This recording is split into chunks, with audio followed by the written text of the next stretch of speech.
오늘 읽으신 말씀해 보시면 예수님께서 어린아이를 불러 세우시고 누구든지 이 어린아이와 같지 아니하면 하나님의 나라를 볼 수 없다, 그런 말씀을 해주시고 있는데요. 이 말씀을 읽으면서 저는 그런 생각이 들었습니다. 예수님이 어린아이만 환영해 주실까? 아니겠죠? 우리도 환영해 주신다고 믿습니다.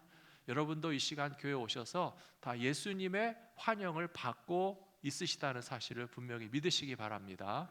우리는 사람의 환영은 되게 금방 느낄 수 있습니다. 그래서 저희가 예배 시작하기 전에 마스크 쓰셨지만 눈으로 인사하시라고 그랬잖아요. 근데 이게 잘 전달이 안 될 수가 있어요. 우리의 눈과 우리의 표정으로 드리는 인사가 좀 불완전하기 때문에 어떤 분들은 교회 오시면서 나를 환영해 주는 사람이 별로 없어 라고 느끼시는 분들도 있으실지 모르겠어요. 그러나 사람의 환영과 환대, 반가워하고 정말 우리를 기쁘게 맞아주는 것이 있으면 더 좋겠지만, 오늘 말씀해 보시면요, 참 놀랐습니다. 제자들은 오히려 거부하고 거절하고 어린아이들을 환영하지 않았어요. 그러나 예수님이 어린아이들을 환영해 주셨다는 것이 중요한 것이 아니겠습니까?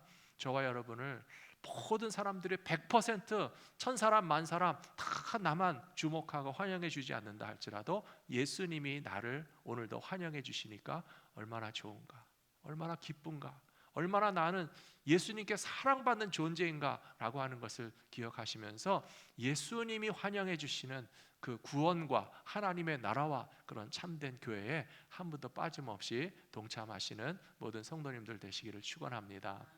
오늘은 말씀을 묵상하면서 하나님의 나라를 맛볼 수 있는 교회란 어떤 교회일까라고 하는 제목을 가지고 우리 성도님들과 말씀을 나누기 원합니다. 첫 번째로, 하나님의 나라와 같은 교회가 되기 위해서는 우리 모두가 어린아이와 같은 순전함과 겸손한 그런 심령을 가지고 신앙생활을 해야 됩니다.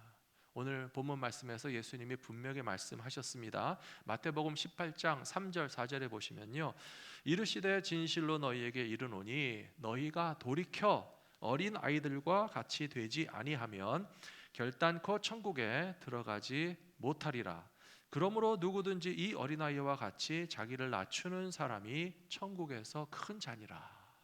예수님 말씀하셨습니다. 예수님이 이 말씀을 지금 아이들에게 하셨겠습니까? 어른들에게 하셨겠습니까? 어른들에게 하신 거예요. 그래서 3절에 보시면 너희가 돌이켜서 어린아이와 같이 되라 라고 그랬습니다. 그러면 우리가 갑자기 뭐 어린아이와 같이 철없는 그런 행동을 하라는 뜻이 아니고요, 어른이지만 그러나 내가 어른이다 라고 하는 그런 생각 속에서 교만이라든지 불순종이라든지 하나님의 말씀과 상관없이 나는 내 맘대로 하겠다라고 하는 어리석은 생각을 버리고 오히려 어린아이들이 가진 장점을 보고 그것을 따라가야 된다라고 하는 뜻입니다. 어린아이들의 모습을 보시면요, 아직 어른만큼 다 크지 않았기 때문에 육체적으로 좀 약합니다. 그리고 지혜도 부족합니다. 그리고 주변에 있는 사람들을 의지하고 의존할 수밖에 없는 것이 아이들의 형편입니다.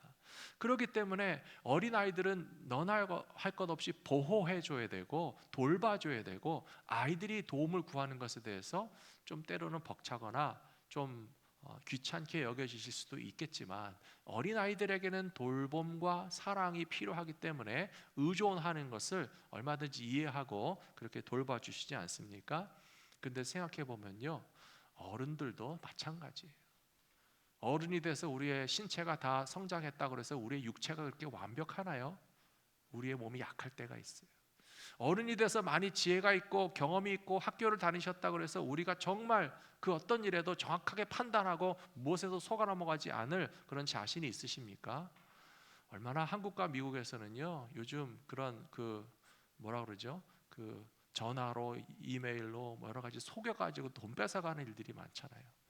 그런 거 당하시는 분들을 다 보면요, 어린 아이는 하나도 없고 어른들이 당하시더라고요. 그리고 어른들도 의존하게 됩니다.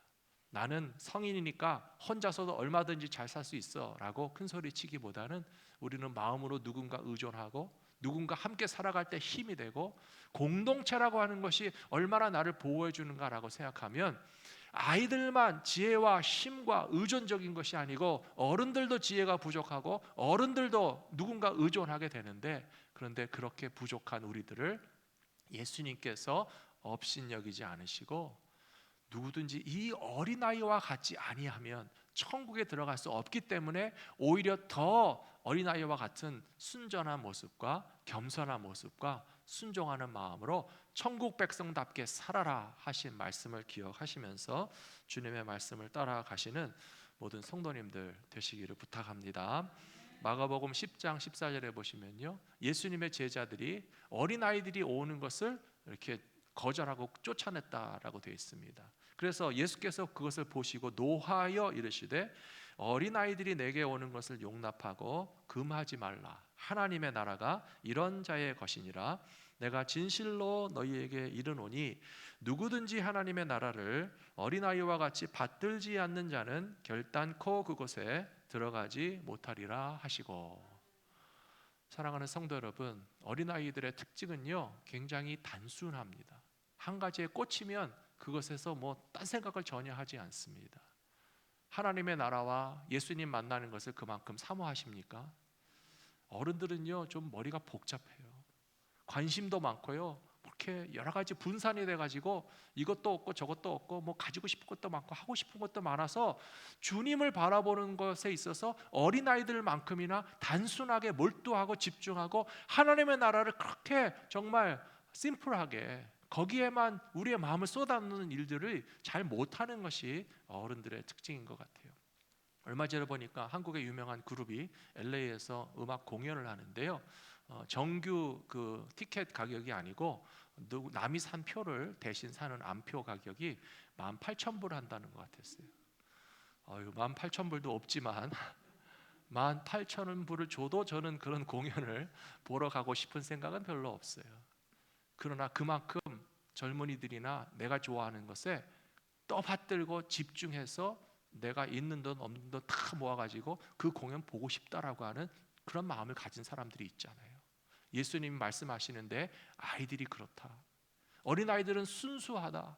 하나님의 나라가 정말 최고인 줄 알고 하나님의 나라 백성 되어 살 수만 있다면, 예수님을 만나고 예수님과 함께 할 수만 있다면 18,000불짜리 암표 사는 거 아무것도 아니고 주님을 향한 사모하는 마음과 하나님의 나라를 향해서 집중하는 마음을 가진 그 순수한 아이들의 모습을 어른들도 좀 배우고 따라가면 좋지 않겠느냐 하신 말씀을 기억하시면서 저와 여러분들도 그런 아이들의 순수한 믿음을 배워서 실천하실 수 있게 되기를 부탁합니다.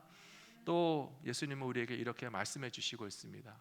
천국을 맛볼 수 있고 하나님의 나라를 맛볼 수 있는 교회가 되기 위해서는 지극히 작은 소자를 환영하고 환대해 줌으로써 하나님의 나라를 맛볼 수 있게 해줘야 된다라고 우리에게 가르쳐 주시고 있습니다.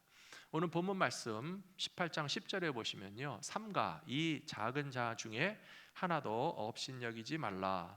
너희에게 말하노니 그들의 천사들이 하늘에서 하늘에 계신 내 아버지의 얼굴을 항상 배옵느니라. 누군가 업신여겨 보신 적이 있으시죠? 생각은 안 나시겠지만 우리도 분명히 누군가를 업신여겼을 거예요. 여기고 있고 그런 일들이 있습니다. 잘 애써 생각하지 않으려고 합니다.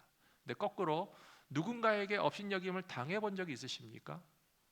그건 또 기억나잖아요. 잊어버리지 않고 기억도 나고, 언제 어디서 누가 나한테 섭섭하게 했는데, 업신여겼는데, 날 무시했는데, 나를 정말 나의 본래 가치만큼도 인정해주지 않고 10분의 1도 안 되는 존재인 것처럼 취급했는데 라고 하는 거 기억나시잖아요. 예수님 말씀하시는 거예요. 삼가 이 작은 자 중에 그 누구 하나라도 업신여겨서는 안 된다. 하나님의 나라는 절대 그렇지 않다. 교회도 절대 그럴 수 없다라고 하는 것을 예수님께서 오늘 말씀해 주시고 있다고 저는 믿습니다. 많은 사람들이 누군가가 보고 있고 알고 있다면 감히 하지 못할 일들을 또 모르는 데서 행하는 경우도 많이 있습니다. 그래서 요즘에는 사방에 가면요, 카메라가 많이 있습니다. 길거리에도 있고요, 감시 카메라도 있고요, 보안 카메라들이 많이 작동하고 있고요. 또 요즘 우리는 다 손에 그 스마트폰을 가지고 있기 때문에 동작이 빠른 분들은 아마 몇 초 안에 탁 꺼내서 사진도 찍고 비디오도 찍으실 거예요. 언젠가 제가 뉴스를 보니까 어떤 여자분이 마켓에 가서 좀 뭐가 마음에 안 드는 일이 있었는지 난동을 부리기 시작했습니다. 물건을 막 집어던지고 막 발버둥을 치고 고함을 지르면서 마켓에서 그런 난동을 부리고 있었는데, 그러다 보니까 누군가 자기를 탁 카메라로 찍고 있는 것을 봤어요. 그러자 그 사람의 태도가 돌변했습니다.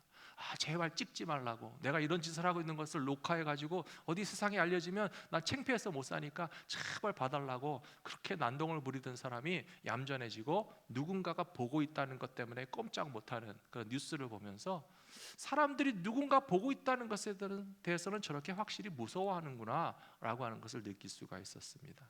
오늘 말씀 가운데 예수님이 하신 말씀, 지극히 작은 소자를 업신여기지 말아야 할 이유가 있는데요, 그 지극히 작은 소자의 천사들이 지금도 항상 하나님 앞에서 그 얼굴을 배웁고 있다라고 예수님 표현하셨어요.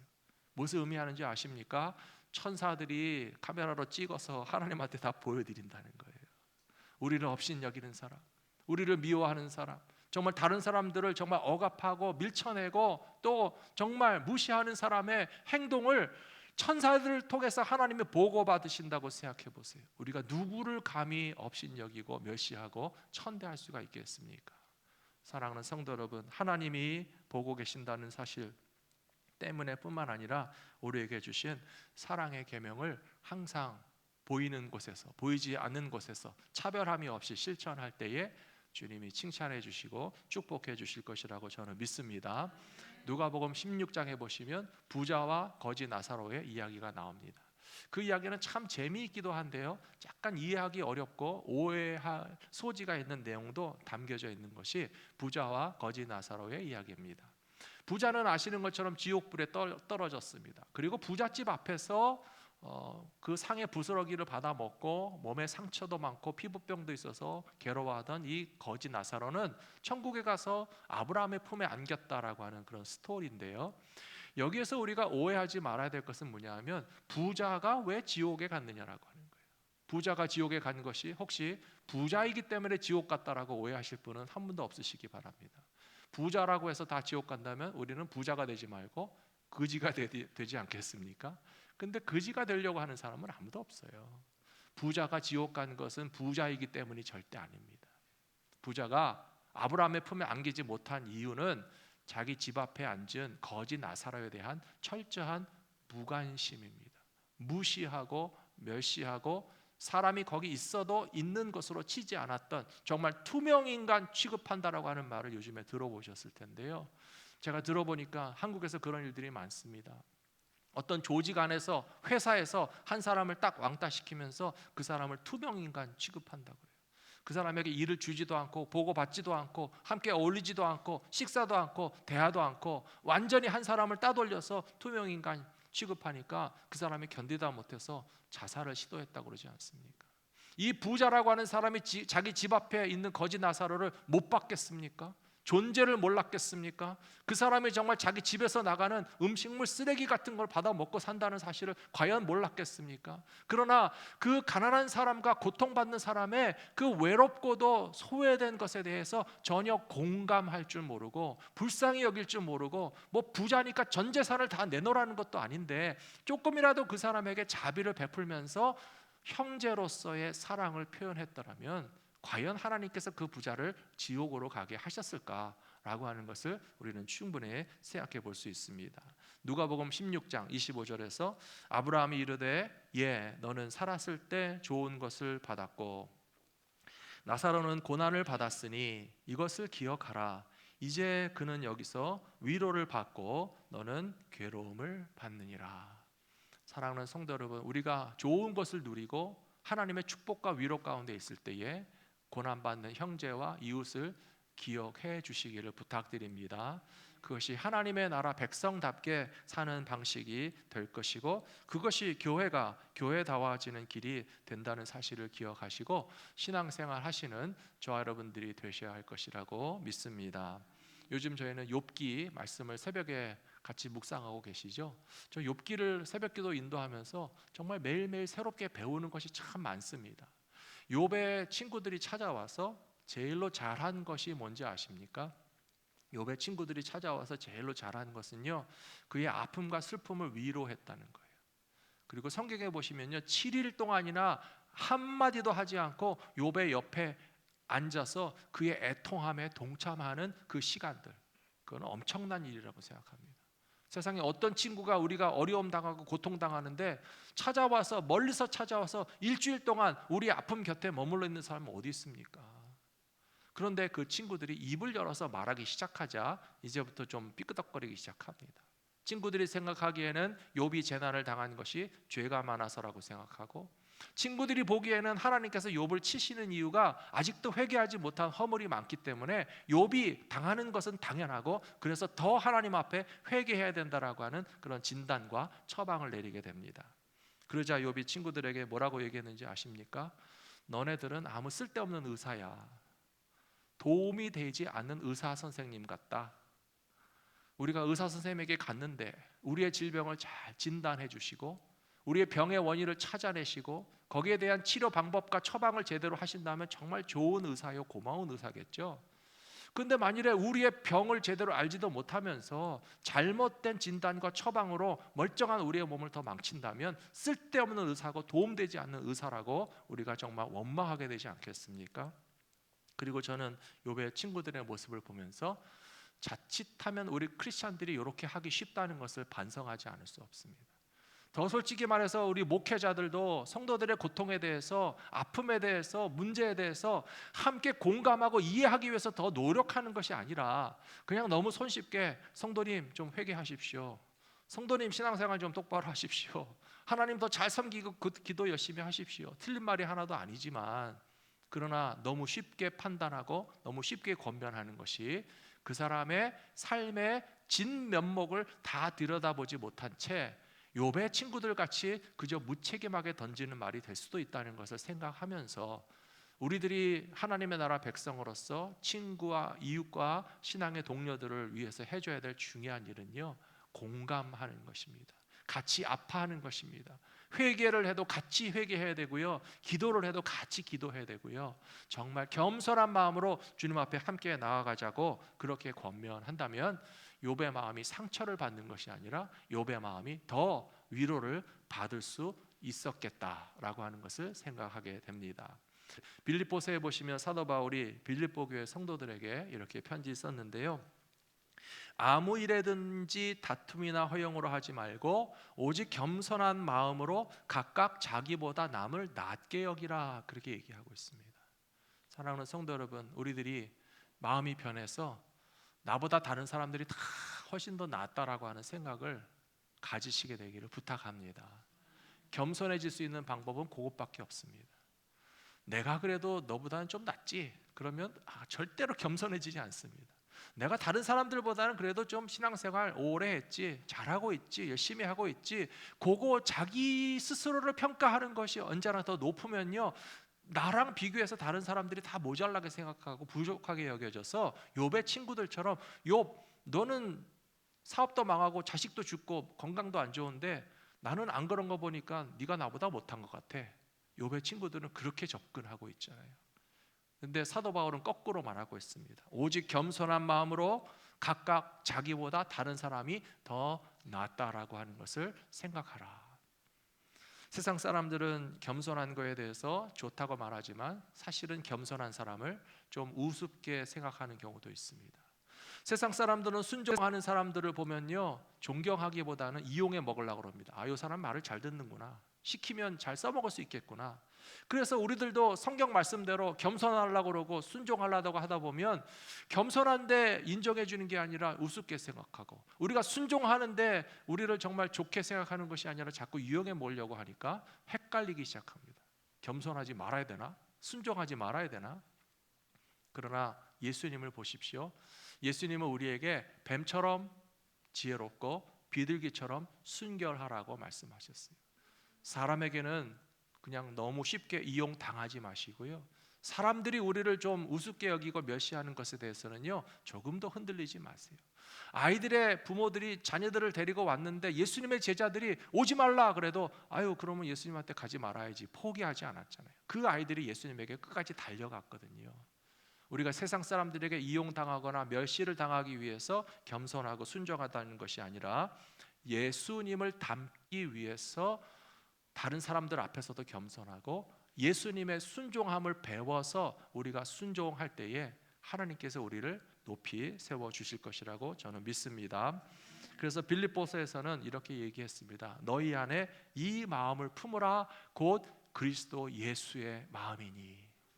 사랑하는 성도 여러분, 우리의 겸손함이 그냥 사람들에게 억눌리고 이용당하기 위해서가 아니라 예수님 닮아가기 위한 겸손이라면 주님이 칭찬해 주실 것이라고 믿습니다. 우리의 순종함이 예수님께서 십자가까지 순종하셨던 그 하나님께 대한 순종을 의미하는 것입니다. 하나님께 대한 그 순종의 삶을 살아가면 우리들도 칭찬받게 될 것이라고 믿습니다. 마지막 세 번째로 교회는 기도의 능력을 체험하는 공동체가 되어야 합니다. 기도의 능력을 체험하는 공동체에는 예수님이 함께 계시는 진짜 교회라고 인정받게 될 것이라고 믿습니다.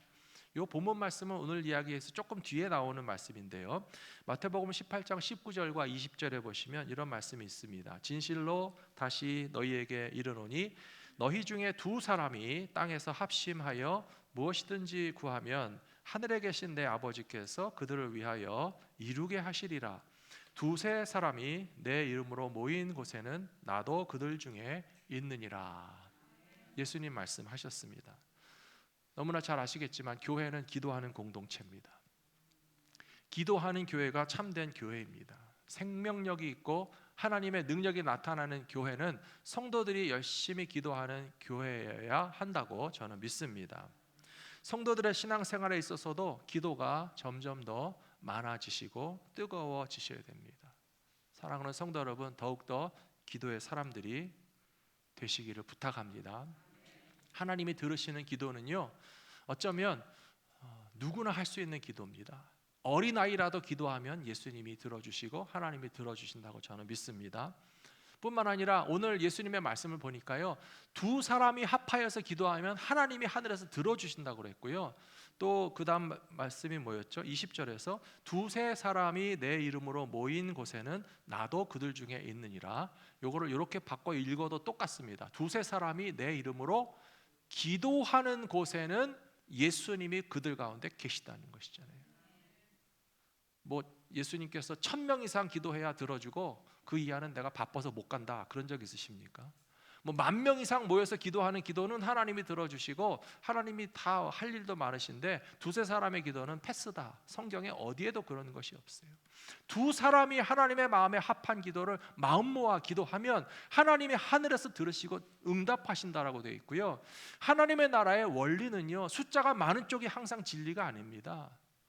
마틴 루터가 종교개혁을 할 때에는 로마 교황의 권세가 얼마나 막강했는지 아십니까? 유럽에 있는 프랑스라든지 영국이라든지 뭐 이탈리아라든지 모든 나라의 왕들이 교황한테 꼼짝 못하던 시절입니다.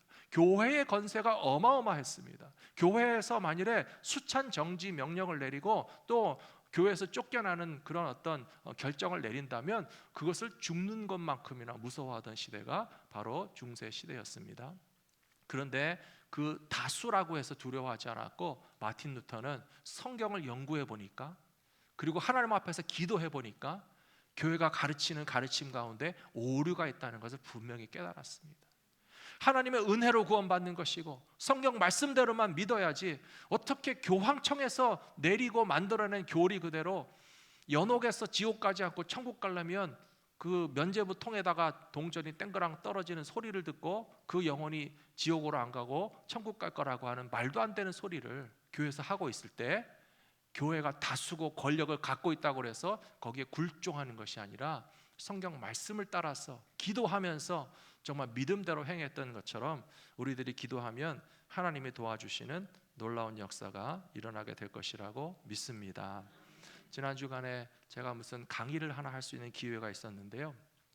그 강의를 하는데 여러 교회 다니시는 분들이 참여해서 함께 참여하고 있어서 어느 교회 다니시고 무슨 사역을 하시는지 좀 여쭤봤어요. 서로 소개하는 시간이 있었어요.